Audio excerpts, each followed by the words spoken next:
Vert, couleur de l'espoir, couleur de la victoire pour Thor Hushovd.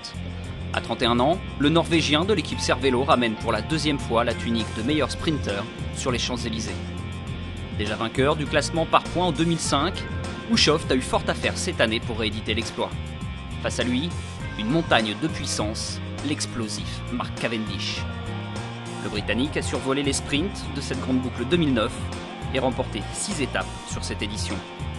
Un seul homme a réussi à lui contester la victoire, Thor Hushovd, vainqueur à Barcelone. Et quand il ne gagne pas, le Norvégien est placé. Une régularité qui lui permet de prendre le maillot vert à Cavendish sur la 8e étape. Mais Thor Hushovd ne gardera la tunique verte que 3 jours, le temps pour Cavendish d'engranger de nouvelles victoires. Avec son expérience et son intelligence naturelle, Hushovd va alors tout mettre en œuvre pour bousculer celui que l'on appelle le cave. Le Norvégien a en plus quelque chose que Cavendish n'a pas. Il est capable de très bien passer la montagne. Il va d'ailleurs en faire la démonstration sur l'étape Vittel-Colmar. Thor Hushovd prend la 6e place. Cavendish, lui, ne marque pas de points et le Norvégien reprend à cette occasion le maillot vert pour 5 petits points. Cavendish ne reverra plus la tunique verte. Mais l'écart est très mince. Thor Hushovd va alors l'augmenter en grappillant quelques points par-ci par-là, jusqu'au grand numéro qu'il va nous proposer sur la 10e étape, Bourg-Saint-Maurice, le Grand Bornand. Cette étape est pourtant une étape de montagne.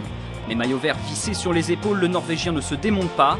Il se porte aux avant-postes, prenant tous les risques dans la descente pour remporter les 2 sprints intermédiaires de la journée. Un maillot vert en tête dans une étape alpestre, l'image est surprenante, l'homme l'est également.